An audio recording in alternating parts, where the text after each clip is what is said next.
오늘 우리에게 주시는 하나님 말씀은 요한복음 3장 14절로 21절 말씀입니다. 신약성경 146쪽입니다. 이제 이 계시의 말씀을 봉독해 드릴 때에 다 함께 마음을 열고 하나님의 음성을 친히 들으실 수 있기 바랍니다. 모세가 광야에서 뱀을 든 것 같이 인자도 들려야 하리니 이는 그를 믿는 자마다 영생을 얻게 하려 하심이니라. 하나님이 세상을 이처럼 사랑하사 독생자를 주셨으니 이는 그를 믿는 자마다 멸망하지 않고 영생을 얻게 하려 하심이라. 하나님이 그 아들을 세상에 보내신 것은 세상을 심판하려 하심이 아니요 그로 말미암아 세상이 구원을 받게 하려 하심이라. 그를 믿는 자는 심판을 받지 아니하는 것이요 믿지 아니하는 자는 하나님의 독생자의 이름을 믿지 아니하므로 벌써 심판을 받은 것이니라. 그 종죄는 이것이니 곧 빛이 세상에 왔으되 사람들이 자기 행위가 악함으로 빛보다 어둠을 더 사랑한 것이니라. 악을 행하는 자마다 빛을 미워하여 빛으로 오지 아니하나니 이는 그 행위가 드러날까 하며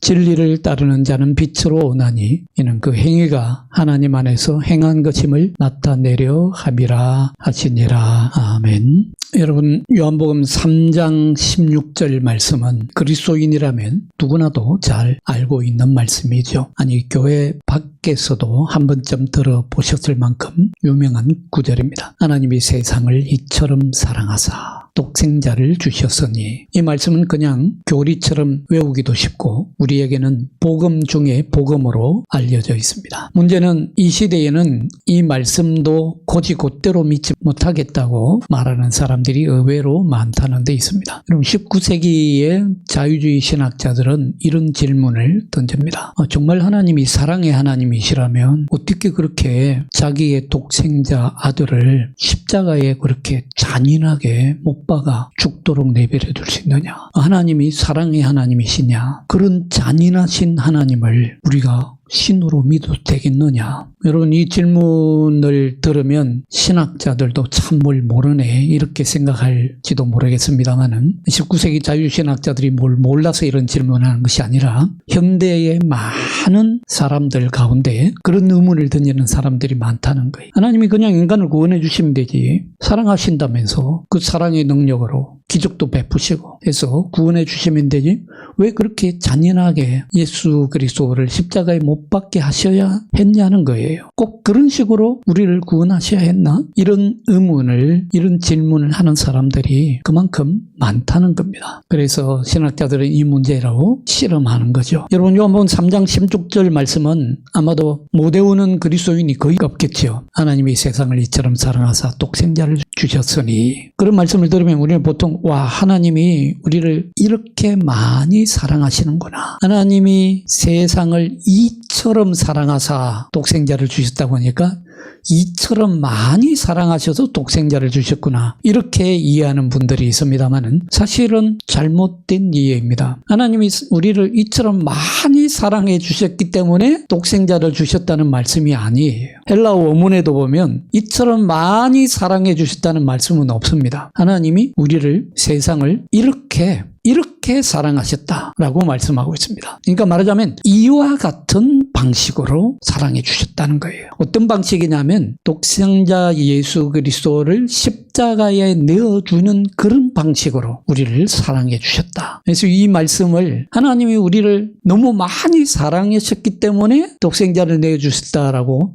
생각하면 오해입니다. 하나님은 우리를 많이 사랑하고 적게 사랑하는 게 없어요. 처음부터 사랑하신 거예요. 하나님은 처음부터 우리를 사랑하시고 처음부터 사랑하기로 이미 작정하셨어요. 그러니까 하나님이 사랑이 넘쳐가지고 이만큼 많이 사랑하셨기 때문에, 지금까지 그 어떤 때보다 더 많이 사랑하셨기 때문에 독생자를 주신 것이 아니라 하나님이 십자가라고 하는 이런 놀라운 방식으로 우리를 사랑하셨다, 그 말씀입니다. 그러면 왜 굳이 십자가여야 합니까? 왜 이런 식이어야 합니까? 이 사람들이 자주 의문을 갖는 것이죠. 의심하는 것이죠. 왜 꼭 이런 식이어야 했습니까? 하나님이 사랑이시라면 그냥 죄를 눈 감아주시고 그냥 다 덮어주시고 괜찮다 해주시고 다 구원해 주시면 되잖아요. 아니면 아예 강제로라도 다 구원해 버리시면 되잖아요. 왜 예수님을 십자가에 죽게 하시는 방식이어야 했느냐는 겁니다. 여기는 우리가 반드시 짚어야 할 복음의 핵심이 있습니다. 하나님은 사랑의 하나님인 동시에 공의의 하나님이시라는 것이죠. 많은 사람들이 이렇게 묻습니다. 하나님이 사랑이시라면 그냥 다 천국 보내주시면 되지 않나요? 왜 예수님이 굳이 죽으셔야 했나요? 여러분, 우리가 여기서 한 가지 알아야 될 아주 중요한 것이 있습니다. 하나님의 사랑은 항상 공의와 함께 가는 사랑이라는 거예요. 공의가 없는 사랑은 사랑이 아닙니다. 반대로 사랑이 없는 공의는 또한 공의가 아닙니다. 여러분, 의가 없는 사랑은요,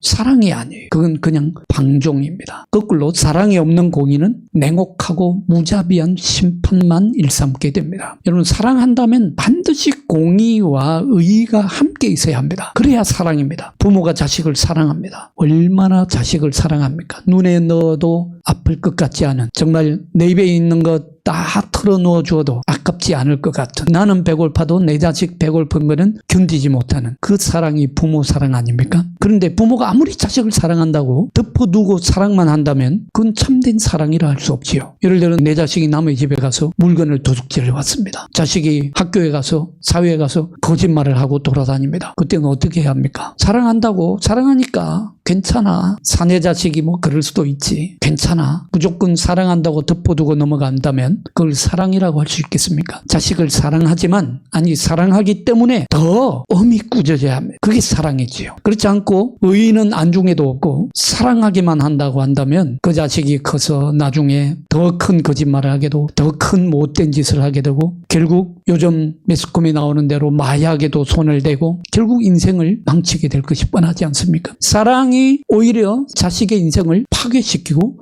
망치게 되는 것입니다. 사랑이 아니죠. 정의 없는 사랑은 사랑이 아닙니다. 그런가 하면 사랑 없는 공의 또한 진정한 의미에서 공의라고 할 수 없습니다. 사랑이 없는 정의는요, 무자비한 심판을 가져올 뿐입니다. 무자비한 처벌주의, 냉혹한 원칙주의, 예외 없는 법칙주의만 작동하게 되는 것이죠. 법을 어긴 사람을 무조건 벌하는 것이 정의입니까? 사람이 한 번의 실수로 완전히 벌어진다면 그것은 정의일까요? 진정한 정의는 반드시 사랑을 동반할 때에야 진정한 정의가 될 수 있습니다. 우리 인류 역사에 이런 역사적인 예들이 수없이 많죠. 1789년에 프랑스 대혁명이 일어납니다. 프랑스 대혁명하면 자유, 평등, 박애라고 하는 위대한 정신과 위대한 사상이 있는 것으로 다 알고 있습니다. 그러나 프랑스 대혁명이 일어나면서 자유평등 박애 사상을 이상으로 내걸고 혁명을 일으켰던 것까지는 좋았는데 이 혁명 정부가 좀 있다가 공포정치로 변질되게 됩니다. 공포정치로 변질되면서 무자비한 처벌이 일어납니다. 당시 자코뱅당은 국가의 정의를 실현한다는 명분으로 혁명의 이름으로 단죄한다, 이런 구호를 내걸고 혁명에 반대하는 자들을 단 한 번의 기회도 주지 않고 무참히 단죄했습니다. 혁명의 적으로 간주된 사람들은 재판도 제대로 받지 못한 채 단두대에서 그냥 즉각 처형되고 말았습니다. 사형 판결에는 예외가 없었습니다. 용서는 허용되지 않았습니다. 그 결과 1년 만에 수천 명의 아까운 목숨들이 처형되고 맙니다. 재판이 없었어요. 심지어 혁명을 주도했던 로베스피에르라고 하는 이 혁명을 이끌었던 주도자가 있는데 이 로베스피에르 자신도 결국 똑같은 방식으로 처형을 당하게 됩니다. 여러분, 무자비한 처형은요, 무자비한 심판은 결국 자기 자신에게 화를 가져오게 됩니다. 정의를 실현하려 했던 혁명은 무자비한 처벌주의로 변질됐고 결국은 폭력과 혼란을 초래할 뿐이라는 것을 역사적으로 보여줬습니다. 요즘 우리 사회는 극단적인 정오 사회가 되어버린 것 같습니다. 반대되는 생각을 가진 사람이라면 처단해도 된다는 무서운 말들이 마치 면도날처럼 서슬퍼렇게 날카로워서 어디 가서 말 한마디 꺼내기가 무서울 지경입니다. 사랑과 용서, 포용과 관용은 찾아볼 수가 없고요. 정오와 배제만 작동하는 것 같아서 슬프다 못해 가슴이 아픕니다. 사회가 이러니까 우리 그리스도인들, 아니 기독교인들도 중심을 잡지 못하고 복음에서 벗어나서 세상에 휩쓸려가서 세상 방식으로 덩달아 춤을 추는 것 같아 안타깝기가 그지없습니다. 여러분, 예수 그리스도를 믿는다는 것이 우리 삶에 뭘 의미합니까? 사랑하고 용서하라, 원수까지도 사랑하라, 1번에 7번까지도 용서하라, 사랑이 제일이라, 하나님은 사랑이시라, 사랑하지 않는 자는 하나님을 알지 못하는도다, 사랑하는 자마다 하나님께로서 낫도다. 모든 성경 말씀은요, 하나님의 사랑을 가르칩니다. 오늘 요한복음 3장에서도 10절에서도 하나님이 세상을 이처럼 사랑하사 이러지 않았습니까? 지금까지 우리는 이렇게 믿어오지 않았습니까? 그리고 이런 말씀으로 우리는 전도하지 않았습니까? 하나님은 사랑이십니다. 용서해야 됩니다. 사랑해야 됩니다. 원수까지도 사랑해야 됩니다. 이렇게 전도하지 않았습니까? 이것이 우리의 믿음의 증거라고 하지 않았습니까? 그런데 지금 기독교인들이 이제는 뭐라고 말하고 있습니까? 지금 기독교인들이 거리에 나가면요, 이제는 저놈 죽여야 돼, 이런 말들을 얼마나 쉽게 쏟아내고 있는지 모릅니다. 물론 그리스도인들이라고 해서 다 그런 것은 아닙니다만은 정말 경악을 금치 못할 정도로 목사도 장로도 심지어는 신학 교수도 저런 놈은 테러를 가해야 돼, 뭐 기관총으로 쏴 죽여야 돼, 이런 무서운 독설들을 아무 거리낌 없이 쏟아내고 있습니다. 지금까지 그렇게 믿어왔던 하나님의 사랑은 다 어디다 팔아먹은 것입니까? 이것이 믿음입니까? 이것이 진정한 정의라고 생각하십니까? 그렇게 하면 그 알량한 정의가 정말 이 사회에 이루어진다고 믿으십니까? 여러분, 사랑 없는 정의는요, 결코 정의가 될 수가 없습니다. 하나님은 사랑이십니다. 하나님은 공의의 하나님이시지만 사랑 없는 공의를 행하신 적이 한 번도 없습니다. 하나님의 본질이 사랑이라고 했습니다. 하나님 우리를 사랑하시기 때문에 처음부터 사랑하시기로 작정하셨기 때문에 우리의 모든 죄에도 불구하고 우리를 사랑하십니다. 하나님의 그 사랑의 능력이라면 우리가 죄인 됐음에도 불구하고 그냥 용서하고 그냥 구원하실 수도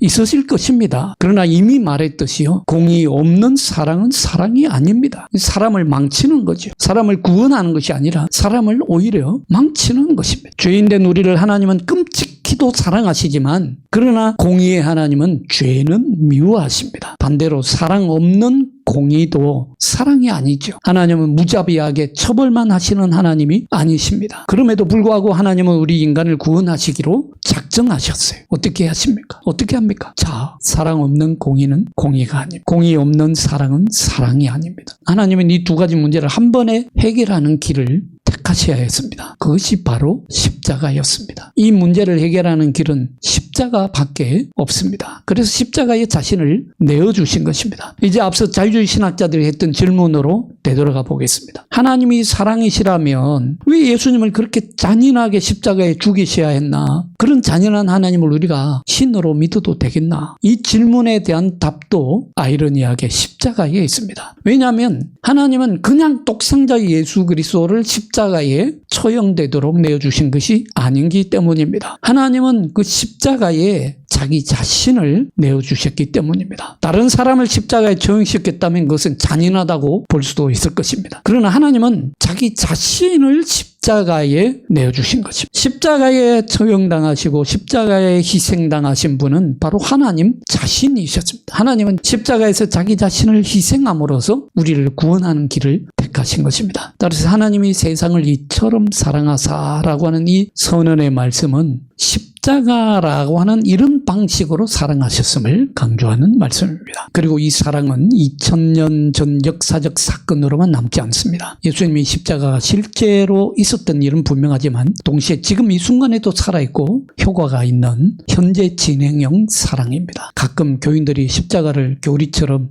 예수님은 나를 위해 돌아가셨더라, 그래서 구원받는 거다, 이 정도로 머릿속에만 둡니다만, 그런데 십자가는 한번 과거에 일어났던 비극이라기보다는 지금 나를 살리는 능력, 지금도 내 삶 가운데 작동하는 하나님의 사랑이라는 것을 잊어서는 안 됩니다. 우리는 모두 십자가 덕분에 새 생명을 얻고 영생을 누리며 살고 있습니다. 새 생명을 얻은 우리의 삶에서도 하나님의 구원의 역사가 일어날 수 있습니다. 여러분, 이 세상을 살면서 우리는 수도 없이 자주 이런 딜레마에 빠지지 않습니까? 특히 내 이익이나 내 이권이 개입될 때에 부모, 형제, 또 원수가 되는 세상 아닙니까? 무서운 세상이 되었습니다. 예수님도 마지막 때에 관해서 이렇게 예언하지 않았습니까? 마태복음 13장 12절에 보면 형제가 형제를, 아비가 자식을 죽는 데에 내어주며 자식들이 부모를 대적하여 죽게 하리라. 이권이 걸리면 부모, 형제, 자식도 소용이 없습니다. 무서운 세상입니다. 한치 일시의 양보도 없습니다. 법정 소송 마다하지 않습니다. 그리고 또 내 자존심이 걸린 문제일 때 우리는 절대로 양보하지 않지요. 친구 간에, 이웃 간에, 직장에서, 심지어 가족 사이에서도 자존심 하나만큼 절대로 양보하지 못합니다. 요즘 부부관계 사이에서도 자존심, 체면 이런 문제로 갈등 겪어서 고통스러워하는 부부들 많이 보게 됩니다. 심지어는 이 문제로 이혼까지 하게 됩니다. 안타까운 일입니다. 이런 딜레마에 빠졌을 때 어떻게 해결합니까? 해결할 길이 없습니다. 해결의 길은 하나밖에 없어요. 그것이 무엇입니까? 바로 십자가입니다. 누군가 한 사람이 십자가만 지면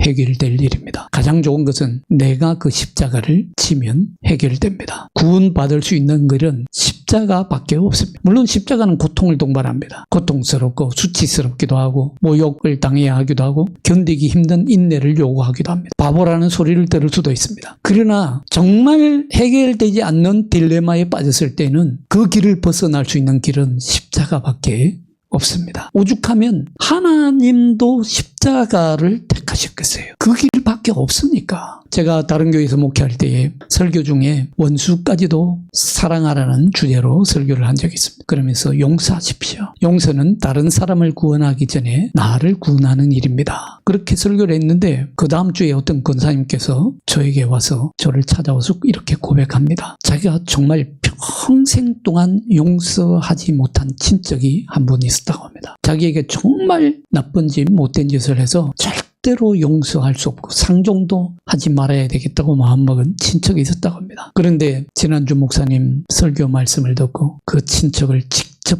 찾아가서 용서한다 하고 말하고 왔다는 것입니다. 그 권사님 그 말씀을 하시면서 우시는 것. 사실 따지고 보면 너무도 하기 싫은 말이었고 자기가 너무 손해보는 것 같고 그리고 또 너무 억울하기도 합니다. 너무 싫었고 너무 고통스러웠지만 그래도 용서하고 나니까 내 마음이 자유를 얻게 되었다는 것입니다. 여러분 가정에 문제가 있습니까? 부부간에 문제가 있습니까? 자녀에게 문제가 있습니까? 사회생활에 문제가 있습니까? 해결하고 구원받을 길은 십자가밖에 없습니다. 자, 우리 요한복음 3장 16절 말씀 너무도 익히 잘 아는 말씀입니다만 요한복음 3장 16절에서는 구원에 대해서 말씀하시면서 18절에 들어가면 심판에 대해서 또 말씀합니다. 그런데 특이한 말씀을 하세요. 믿지 아니하는 자는 이미 심판을 받았다. 믿지 않는 사람은 이미 벌써 심판을 받았다. 조금은 낯선 말씀입니다. 왜 이 말씀이 낯설게 들리는지 아십니까? 이유가 있습니다. 많은 사람들이 심판은 먼 미래에 일어날 일로만 생각하기 때문입니다. 우리는 보통 심판하면 언젠가 먼 미래에 받을 벌이라고 생각합니다. 하지만 오늘 요한복음 3장에서는 이미 벌써 심판을 받았다고 말씀합니다. 그런데 요한복음 3장에서만 이런 것이 아니라 이것이 요한복음 전체의 신학의 특징이기도 합니다. 마태복음에는 마태복음의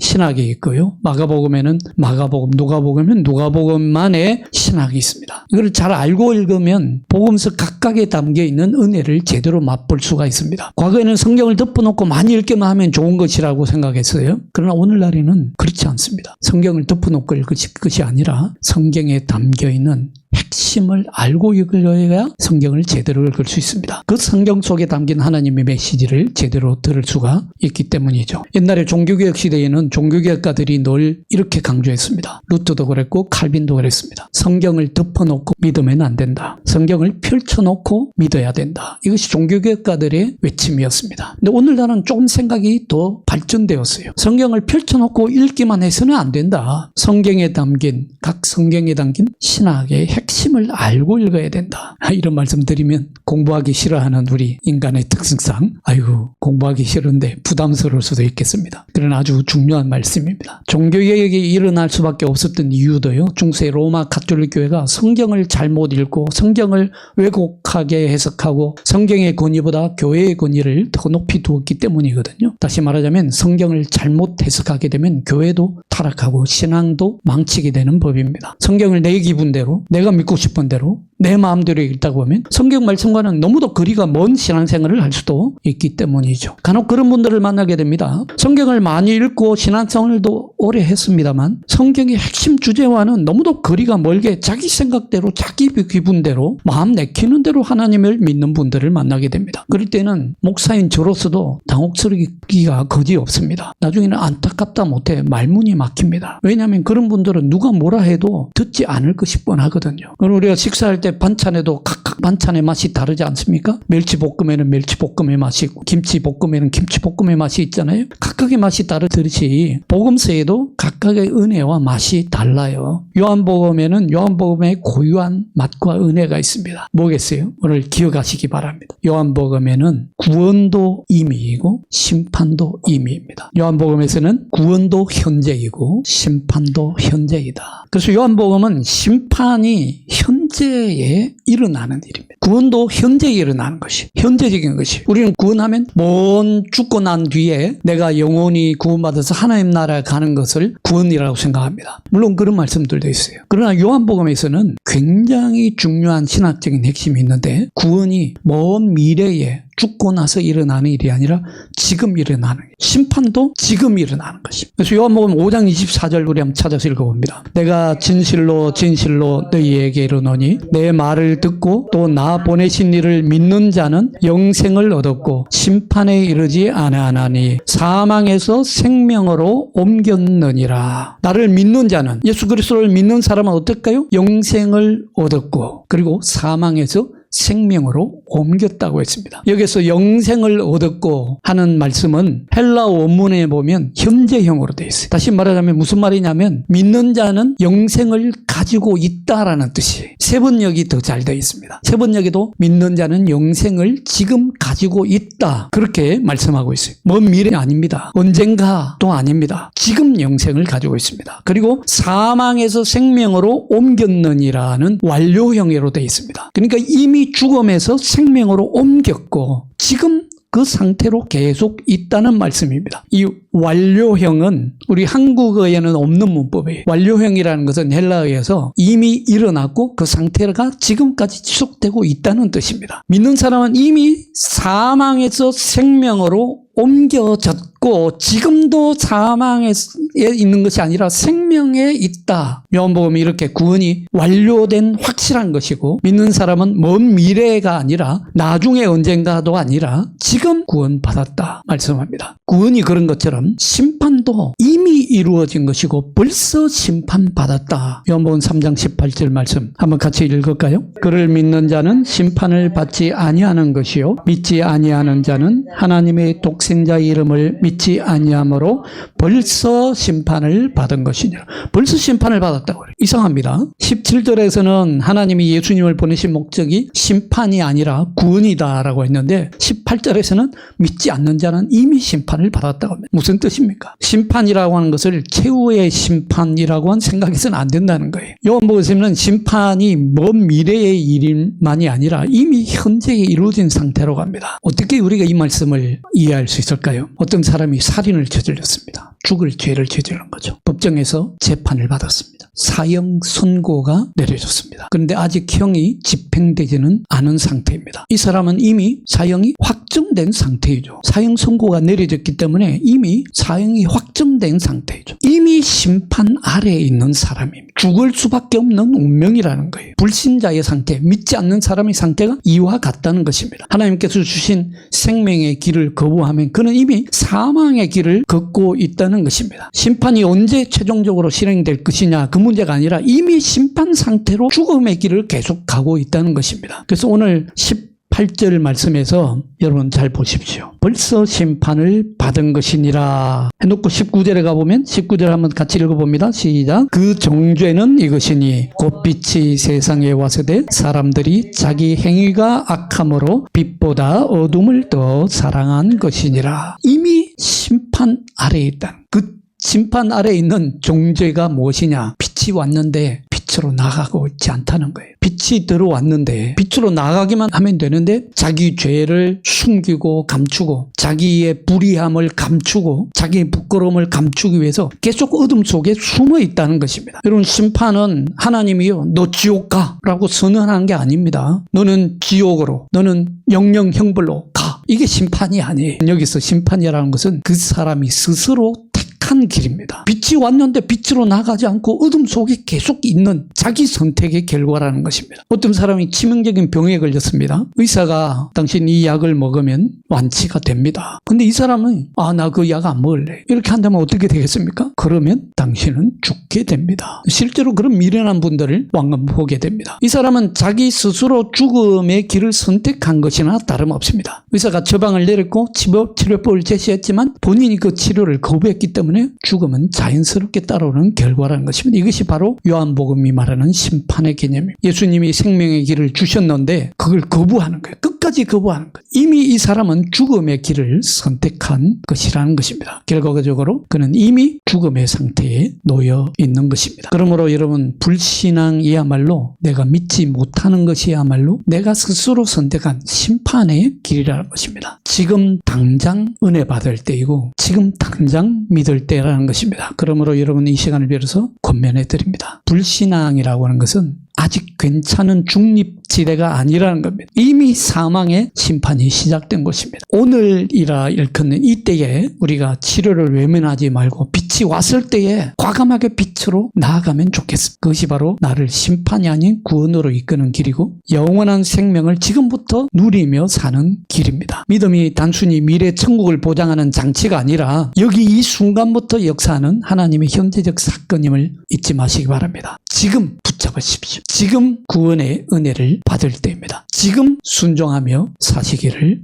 주님의 이름으로 축원합니다. 기도하겠습니다. 거룩하고 의로우신 하나님 아버지, 주님의 사랑은 끝이 없고 주님의 정의는 변함이 없습니다. 우리는 때로 사랑을 말하면서 정의를 잊어버리고 정의를 외치면서 사랑을 잃어버릴 때가 많습니다. 주님, 우리의 눈을 열어주셔서 십자가에서 공의와 사랑이 완벽하게 하나 된 것을 보게 하시고 우리의 마음을 열어주셔서 그 사랑과 정의가 우리 삶 속에서도 이루어지게 하옵소서. 우리가 심판자가 되려 하기보다 용서하는 사랑을 배우게 하시고 무책임한 사랑에 머물기보다 거룩한 정의를 행할 수 있게 하여 주옵소서. 빛 대신 주님, 어둠 속에서 방황하는 우리의 길을 비춰주시고 진리의 길로 우리를 인도하여 주옵소서. 우리 주 예수 그리스도의 이름으로 기도하옵나이다. 아멘.